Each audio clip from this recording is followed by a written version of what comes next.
Hey guys, I'm Rodney. And I'm Jake, and today we're showing you how we integrated our stock tank pool into our existing deck. So when we originally got our stock tank pool installed, we installed it out here into the yard a little bit further, thinking it might kind of bring us out into the space and attract us out into the yard a little bit and get a little bit more sun. But what we quickly realized is that the sun kind of heats up the water. It's not quite as comfortable to swim in. The other issue is even with the artificial turf on part of the ground here, even though it's a temporary solution, it still kind of left your feet really dirty getting into the water, and so the water is just constantly full of dirt and leaves, and it's not fun to clean it that much. So by bringing it in closer to the deck, we're going to allow ourselves kind of cleaner feet and easier access to the pool, and as well get us kind of a sitting edge next to the pool to dip our feet in. If you like our Cowboy Pool and want one for yourself, cowboypools.com has set us up with a referral code. Use the code RodneyAndJake at checkout, or use the referral link in the description to get $200 off the insulated Honcho Pool Series. So the stock tank pool is about 24 inches tall, and our deck here is almost 12 inches tall. So one of the ideas that we came up with is that we're gonna dig out a big 10-foot circle about 12 inches deep to sit our stock tank pool into. We did go 2 inches extra to create a space where we can fill in with sand. The sand is going to help protect the pool. It also creates a softer base and helps us level out the space a lot easier.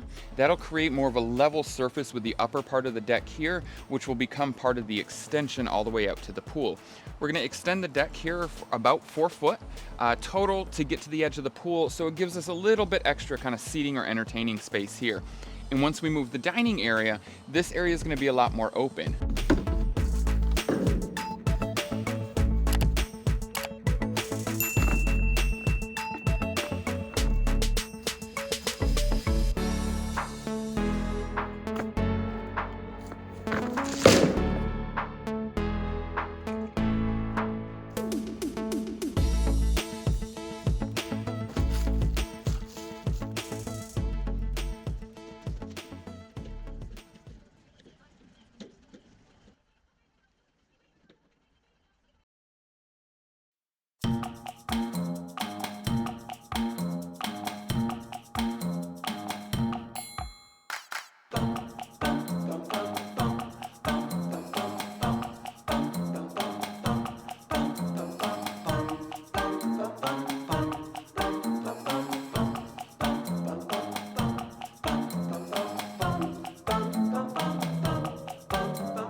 So we are day 10 of working on this landscape project. We've got the breeze block wall up and assembled. We have started, and well, we finished the grading through here. We started digging the hole for the pool, and now we're really in like the final like touch-up finishing out details. What do we got going on today? Well, we gotta finish digging the pool. Hopefully in like a 4-hour period we dig a hole. That'd be great. Cool. And then that's it. That's it. And then Everything else will magically happen on its own. 1 ton of gravel. 5. 5 tons of gravel wheelbarrow. Oh, we have to transplant the Italian cypress too. Oh, we have to replant the Italian cypress. And are we going to move the wisteria? We don't need to for this. So I'm going to be digging this hole. This hole is 10 feet or 8 feet wide? 10. 10 feet wide, and we're going down at one side at least 10 inches? 12. 12 inches and like 10 on the other? Still 12. 12 all the way around? 12. Okay, so I'm digging a 10 foot wide by 12 inch hole. Fantastic. Woo!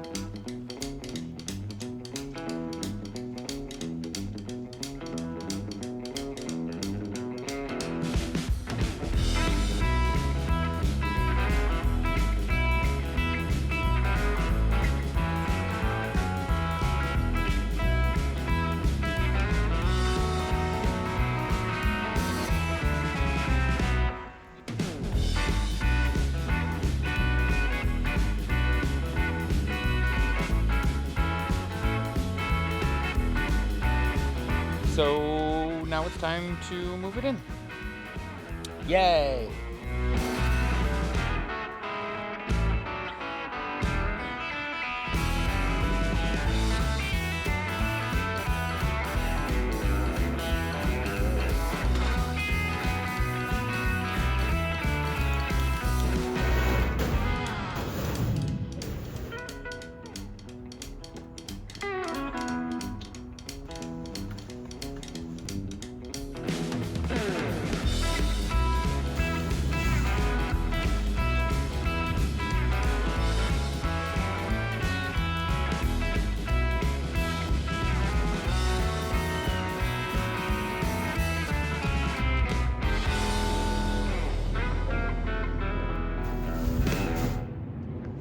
After getting the hole dug and the sand all level, we placed the pool to check the fit.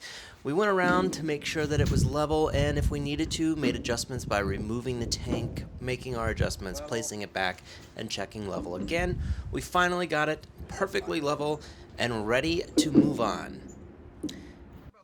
Our next step was to frame up the remaining portion of the deck so that we could get it nice and tight up against the pool.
All right, so now that the pool is in place, we've built the deck framing around it.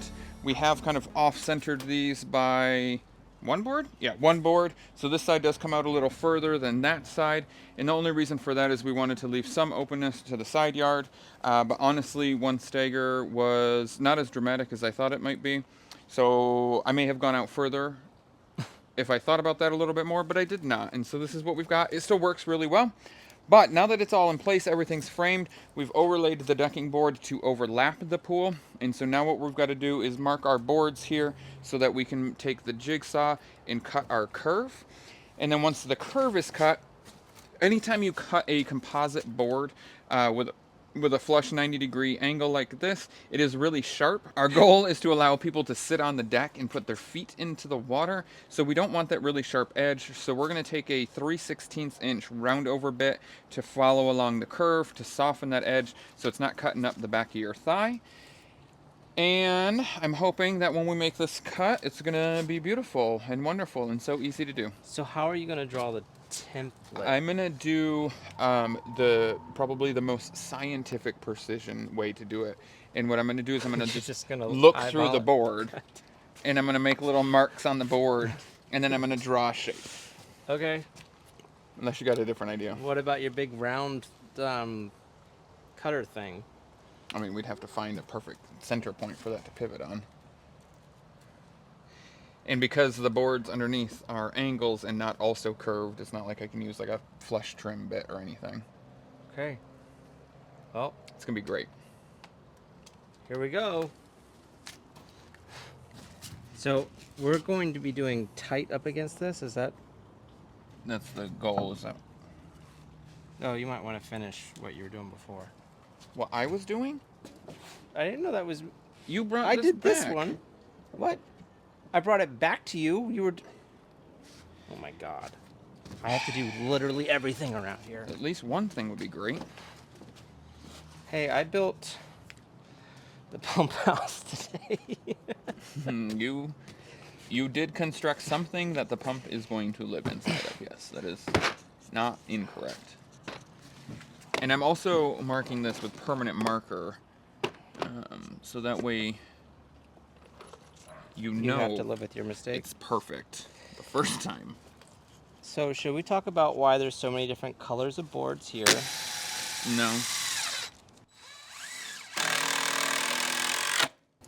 I don't feel And why like- we're drilling into the top when the rest of the deck has the invisible.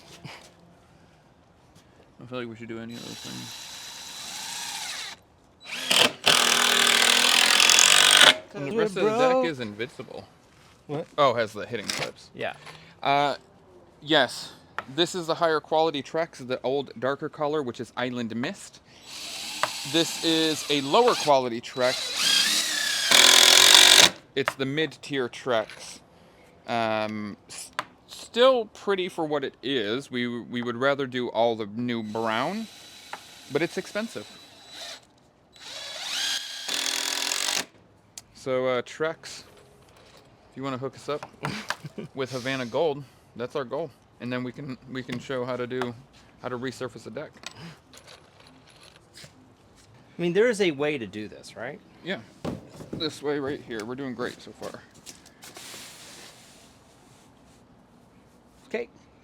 All it requires is perfect vision and perfect guesswork, and I have neither of those things. Well, already that's off by like.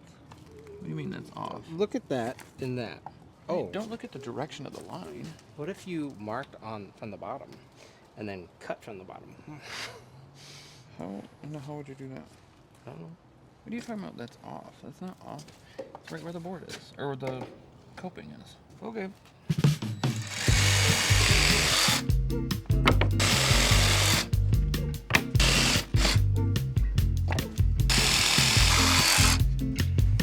Oh.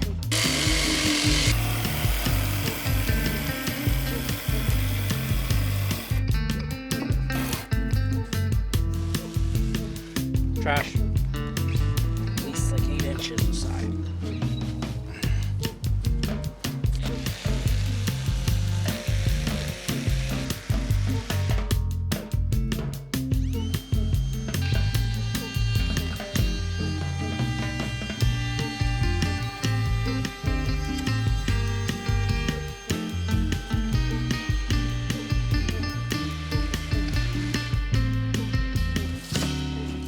Oh, fun. We can sit on and reflect on life. So to elevate the Cowboy Pool to match the rest of our aesthetic, we decided to paint it. We're not a huge fan of like the galvanized metal look. It doesn't quite blend in with the rest of our decor as much as we would like it to. So we thought we'd paint it to give it just a little bit of extra zhuzh. And our paint has arrived. And Jake doesn't know what color I chose. And I'm gonna be honest, I'm not sure I'm going to like it either. But we're gonna paint it and do a little color reveal to see if Jake likes it. The answer's no, but we're gonna try anyways. So Jake's gonna stand there while I paint it behind him. Oh boy. Are we there yet? Oh my god. Are we finished? No. How much longer? Can you smell what color it is? It smells orangish, hint of red, rust hues. It's got hues, all right. I wonder if it's similar to a color that's you've put in the logo. It's definitely not the purple. I hope it's not the purple. I mean, the purple could be good, I guess. I could see you doing the yellow. The orange or the orange red. Hold on, let me put some over here. Green, maybe. But that doesn't feel like it would blend in any better. Well, I mean, there's plenty of green around us, I guess. A blue could be nice depending on the shade. I don't think you went with blue. No. That's too obvious for a pool. Yeah, I'm really thinking orange-red area. Orange, red, brown. Possibly gold. I mean, gold would be your gold too, but I feel like that'd be so gaudy. I think gold is the right color, but this is the color I chose. If you want to see it, Are you sure you're done? No. I'm not sure this is the color it's going to I stay. don't want to see it. I don't want to see it. Oh. It's not bad. No, it's not bad. It's not good either. I mean, it could be the right pop. Go ahead. Well, I was just going to say, my goal with it was to have a pop of color that was interesting. Yeah. You know what I'm surprised about with you picking this color is that it reads a little bit, not quite, but it does have that essence of UT burnt orange. That's what I was worried about. And I'm surprised you went anywhere near that.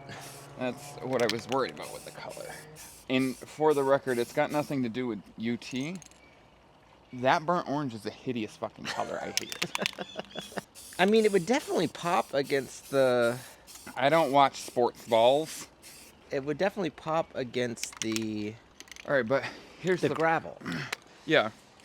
The problem is I think I chose this color based on the $1 Million Plan, which has the brown deck. So, Trex, if you want to hook us up with Havana Gold, that's our goal. Yeah, you were saying last night that you felt like this color was too similar to the deck or something. No, that this color wasn't going to look good with the deck. No. That would look really sharp with the brown deck. But I don't think this is a wrong color for... Well, it's the color I have 6 cans of. Oh, well, that's the color we're doing. So, we are invested. The color, for the record, is Rust-Oleum's Rustic Orange. It is a satin finish like most spray paints are as standard. Probably could have done a matte, honestly. But we'll see what it looks like with it's dry and it's got 2 coats on it, because I can still see the silver and stuff through it. Yeah. No, I think I like it. I'm going to also paint those Acapulco egg chairs. The same color? The same color. Oh, that'll look good. Because then you've got like a little bit of the color over here. Also, the blues just never looked great with everything. I don't know. I else. love the blue, but... With everything, how it was before, it looked great. Yeah. How many coats of paint have those Acapulco chairs had at this point? I've painted them at least 4 times. This will be 5. Okay. Well, there's the paint reveal. Good job, babe. Here goes. I'll be here a while. All right, so now that we had the pool filled with water, we could turn our attention back to putting together the pump and the heater. Now, before we get into how we installed our heater, we do want to talk about a couple of things. We chose this heater off of like Amazon because it is literally the least expensive you can find on the market that will work with the Intex 2500 pool pump. The problem with it though is it's never going to heat to an actual hot tub temperature. So you might wonder, why did we choose this? The idea for us was just to warm the water. Little heater here could probably heat something that's no larger than like 4 or 5 foot. So those kind of oval shaped ones to make something kind of like an outdoor bathtub. This could possibly be a great solution for that. But our Cowboy Pool is about 10 foot in diameter, so this is not gonna heat it anywhere near that hot tub temperature. But for us in our area, we don't really get cold enough where we have to worry about hard freezes and things of that nature. And so this heater does keep the water warm enough to keep it above freezing, which also means that our pool pump and configuration here with our hoses and things of that nature, we don't need to worry about insulating or keeping them fully underground to prevent from any freezing and cracking and things of that nature. So it is helpful for that reason alone. But for us, the goal was to keep it above really freaking cold water, and it does okay at that. It's not steamy warm by any means, but it definitely isn't gonna give you frostbite if you were to get in it in a season like winter. Now, let's talk a little bit about how we assembled this. So for step 1, we're gonna take our pool inlet and part B, and we're gonna cut the flange off to help it fit best, and then we're gonna use our JB Weld marine weld to secure part B to the pool inlet. This package was great because it came with a little mixing tray built in. Just make sure that you mix it thoroughly, and then you're gonna lather both the inside and the outside of both of your connecting parts to make sure that you've got the best connection. And then once you've got both your pieces together, just give a little twist just to make sure you've got good coating and a secure fit. Like we mentioned, we got the heater off of Amazon, so we'll be sure to put all the links in the description below so that you guys can kind of check this out and see if you can't make your own little stock tank hot tub at home. Also, we want to give credit where credit is due. We did a Google search and based this off of a tutorial we found by Stock Tank Pool Authority. We'll be sure to link to the original tutorial in the description. For the next step, we're going to take our PVC and cut it down to the length needed. Spacing will of course be different for each space, but our space, we cut a 10-inch and a 12-inch piece. And for the next step, we're gonna take part A and secure it with more of the marine weld to the interior of the 1.5-inch PVC.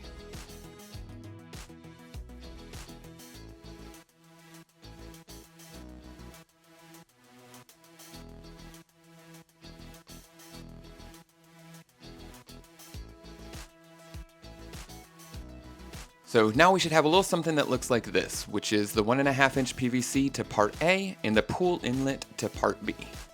And once those have had some time to cure, we're then going to take the part B and pool inlet section and glue this into our other cut piece of the 1.5-inch PVC. And again, we're going to lather up both ends and then give a little twist as we secure them together just to make sure we've got the best bond.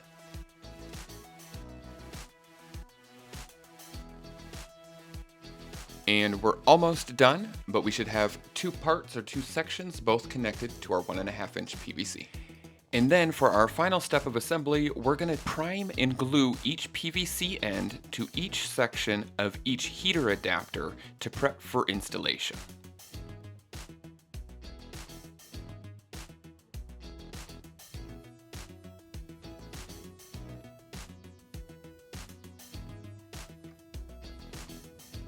And then Jake first started with connection of the hoses to the pool end.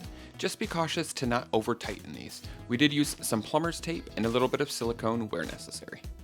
You can always use a little bit of the pool pipe lubricant to get the hose into the pool end adapter because it is a really snug fit. You know, safety first. We don't want anybody to be overworked or hurt themselves during this process.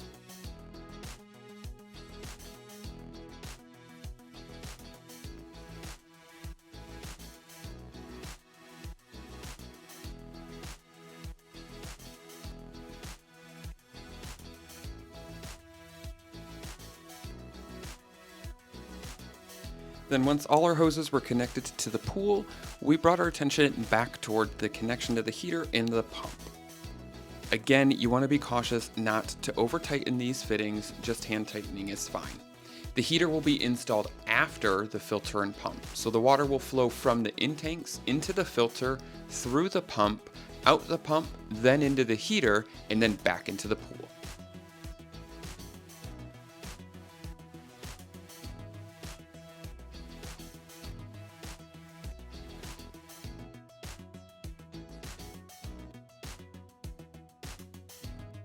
So we got our heater installed just in time before winter, but if you would like a cowboy pool of your own, make sure you check out our friends at Austin-based cowboypools.com and their Honcho package. The Honcho package comes with an insulated liner that helps retain temperature as well as heat and or cooling options.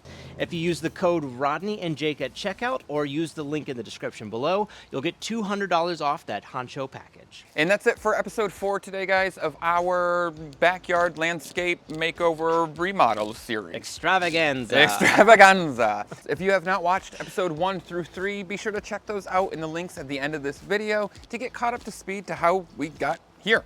And if you like this video, make sure you like, comment, subscribe, and hit that little bell icon to be notified next time we posted a video. Also, if you're not following us on our other social channels, make sure you check us out at Rodney and Jake on TikTok and Instagram, as well as our website where we have blogs and merch. And as always, we want to give a huge shout out to all of our members who help support our channel. If you're not already a member and you are interested in joining, be sure to click the link in the description below to get additional information. But our members get things like behind the scenes footage, early access to our videos, as well as a members only live once a month. Until next week, we'll see you next time. Goodbye.